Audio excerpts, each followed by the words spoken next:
Hey, what is up guys, I'm Exteria, and this is the series of what I learned is the strongest thing to play in 16 PBE Day 5. Before I give out any info for today's video, make sure to look at the patch notes before you do any of the tech that I explained in this video, because there is going to be a big patch where they change the meta up a lot around 12 p.m. PST, whatever that time zone is for you. Now with that out of the way, let me explain the tech for today. And the tech is mostly revolving around itemization. In the current patch, you may notice that there's a bunch of Aatrox players, and the reason why is because of this thing here, Gwynsu's Rageblade. This item is actually so powerful for Aatrox because, unlike in League where you have to auto, Q, and then auto again, and Q, then auto of Aatrox, it takes so long to do all this animation all at once. Unlike in TFT, it's different. If you see where my mouse is right here, this is where Aatrox is. You see when he gets resurrected, he's able to use his Q and auto super quick, because in League, it's a fixed animation on his Q, but in TFT, it's not.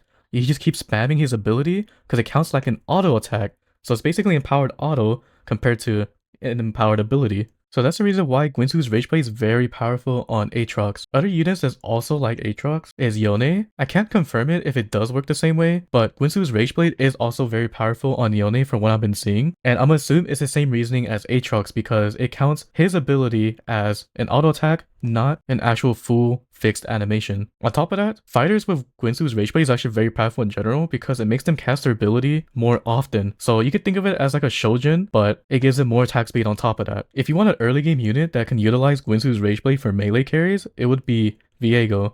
Since Viego is very cracked in the current meta, since he's just overtuned because of PBE reasons. So if you want to build up to Aatrox, just use Viego carry first and you can play around Aatrox. And if for Yone's case, in order to unlock him, you have to have a 3-star Yasuo. So if you're going to play 3-star Yasuo, then hopefully you get Gwynsu's Rageblade for Yone. He will do work with this item. And if you need a quick visual on how to play Aatrox comp, it's basically legendary board, so use a lot of these units. They all synergize really well together. And instead of Taric, you can use a +1 unit, like you use any of the Shurima units, or you can use what I like to do to make Bel'Veth a carry if you want to over Mbessa, is to have Rek'Sai in. Depending on the mod, if it's a damage mod for Bel'Veth, then you could put Void in to make Bel'Veth even stronger. And her best items right now, from what I know, is QSS plus Giant Slayer. And you can't do Gwynsu's Rageblade since Gwynsu's Rageblade is cracked at the moment, but I prefer to do Kraken instead. So QSS is like a must for all your melee carries or Titans, but QSS is better.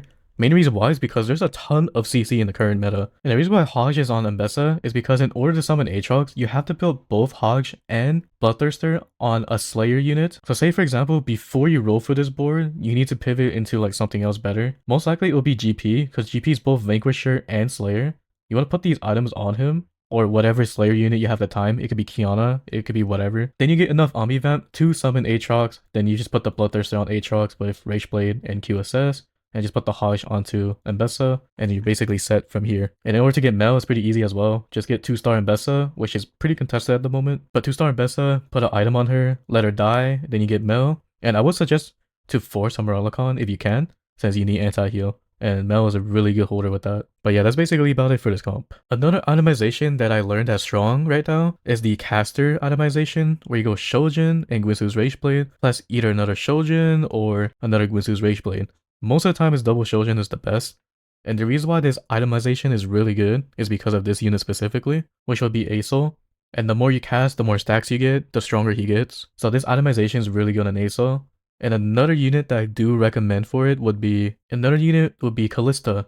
The reason why I suggest Callista, because her ability takes years to land, so it's just better for her to keep casting, so that those spears, when it does land, it does a ton of damage. Because in general, her ability actually does a decent amount of damage in my opinion. The issue is just for her to just keep throwing it out. So if you want to try it out, you can build caster Callista like you do Aesol. There is like another caster route itemization you can do, and that would be Jewel Gauntlet for the damage and Nashor's Tooth. Because Nashor's Tooth, you gain more mana regen if you crit. So therefore, building Jewel Gauntlet with Nashor's Tooth is the best way of doing it. Then you can build a second Nashor's Tooth on top of that. And it would work with Aesol as well. It would be pretty decent, but I prefer the double Shojin route instead. This will work on units like Rise or Seraphine. It works with these two units like very, very well.